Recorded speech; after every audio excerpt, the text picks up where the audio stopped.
if you're a coach stepping into a new program, whether it's a total rebuild or just a fresh start, don't make the mistake of rushing into new drills, new systems, new strategies right away. The first things that you do when you take over a new program will set the tone, and you want to make sure that you don't lose your team before the season even starts. As a head coach myself for the past 14 years, I've won 4 state titles, but also taken over 2 programs. And here are the 3 things that I've learned the hard way that I would do if I were taking over a new program from the fresh start. Number 1, start with stability. When you take over a new program, you've got a lot of players who are wondering, what's going to happen? What's going to happen to my starting role? What's going to happen to my playing time? What's going to happen? All over. Now, people are going to be excited, but there's also going to be a good number of players and parents who are a little bit worried about what's about to happen, because change, even if it's good change, can represent some fear and some anxiety. So recognize at the bat that things will change and things might be different, but here's what's not changing. Recognize that there also are some things that won't change, and identify what those things are for you and for your program. And maybe it is something around the work ethic, the commitment to each other, our standards, our integrity, whatever it is. Make sure that you lay that out as well and recognize that some things aren't going to change, and that's okay too. All right. Number 2, meet with every athlete. And this is something that you can do if you inherit a program and then you have a little bit of an off season before you officially start your season. Meet with every athlete one-on-one and ask them a couple questions. What do you love about playing here? What do you wish would change? And this is going to be a couple of things that's really good for you. You're going to build some relationships very fast with your players.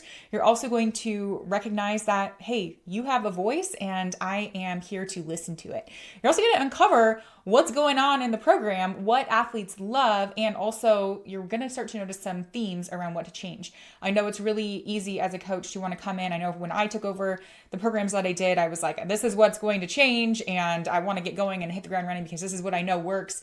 Newsflash, if you don't have the buy-in from your players, nothing's going to work. And I overlooked some things that I wish I would have known that it didn't come up until after the season. And by the way, we didn't have a great season that first season that I took over this pretty established program, because I don't think I listened enough to the players. I kind of came in with my agenda because I was a college player and a successful coach, and this is how it's going to be done. But if you don't listen to what your players want, what's already working well, what traditions they have established, then you're going to lose them before the season even starts. It's going to be pretty challenging. And one example of that is at the end of the season, one of my players was like, well, we didn't do the backpack tradition where we put a note in the backpack, and we didn't do this like touch the pride thing. And I was like, I didn't even know about those things because I didn't ask. Okay. So meet with every player, ask those things. And that's going to give you some insight into what's working well so that you can cultivate that, some things that matter to the players, and also some things that really are going to come up as themes to change. Number 3, the last thing, prioritize mental training early. Yes, I am a mental performance coach. And the reason why is because when I took over the program that I've been at right now, this one that I've been at for over a decade, we lost pretty badly in the same fashion 2 years in a row. And it wasn't due to the physical skill that we didn't have, because we had all the skill in the world. We had very talented teams that should have gone far at state, but we lost due to mental errors. And specifically in these like winner to state, loser out situations where we crumbled under the pressure after we were already up. We only needed a couple more points to win the whole match and move on. And we couldn't do it because I had not trained that side of the game. And so that kickstarted my journey to become a mental performance coach, to teach these skills to other coaches and to other athletes. Now, you don't have to do that, right? That's the hard path. I make it really easy for you. So go to coachbretraining.com. I teach you a few really simple strategies that you can be teaching your team right out the gate so that you don't have to wait until the pressure hits, because it's going to. Things are going to be really exciting at the beginning of the season because it's a new coach, new program, new culture, new everything. And it's like, woo, this is exciting. This is fun. That's not going to actually help athletes with what they're probably already struggling with, because all athletes struggle to come back from mistakes fast, to deal with pressure. No new install of any new offense or defense is going to fix an athlete's perfectionism problem that holds them back when the game is on the line.